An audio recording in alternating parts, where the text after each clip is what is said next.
大家好耐冇見啦！聖誕節有冇計劃去邊度玩呢？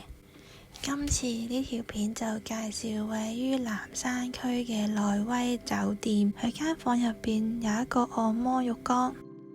咁事不宜遲，我哋一齊睇房啦。房間入到嚟，一眼望晒四四方方，有廁所，咁浴缸就擺喺出面嘅。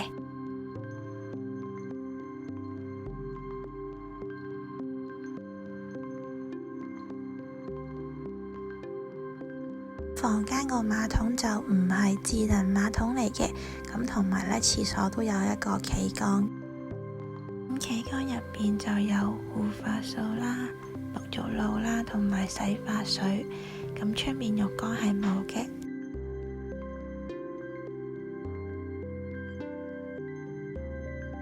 咁呢邊就係洗手盆啦，咁就有洗手液同埋潤膚乳。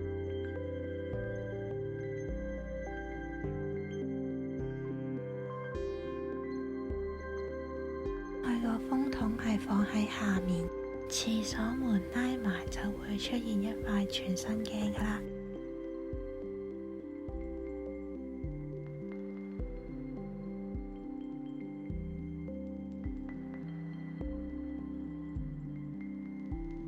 床頭有 USB 插口，咁呢邊就教埋大家點樣用佢哋嘅投屏功能。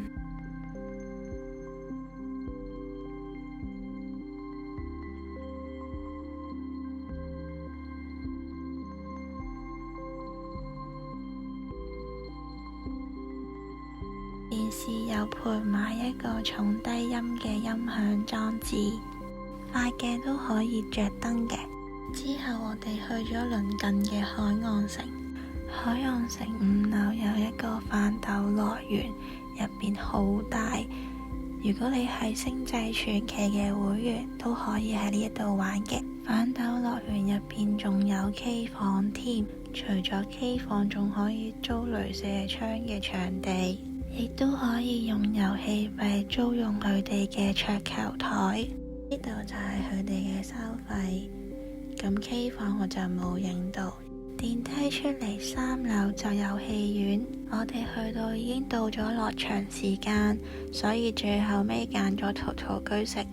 我哋叫咗花甲、炒飯、炒菜心、蒸鮑魚、蒸蠔同埋蒸老虎斑。老虎斑都幾大條，單項小計就係我哋10副嘅價錢。住完呢間酒店，我覺得佢個按摩浴缸都係其次，最正係佢個電視係可以瞓住喺張床睇。同龍崗啟悅酒店比較，佢間房係細啲，同埋房門係冇防盜扣。佢呢間房叫做影院大床房，如果大家想訂嘅話，就要早少少訂啦，因為佢哋成間酒店得一間嘅啫。最後覺得呢間酒店性價比幾高，如果大家中意呢間酒店，可以撳個 like 或者 share 俾你身邊嘅朋友。拜拜。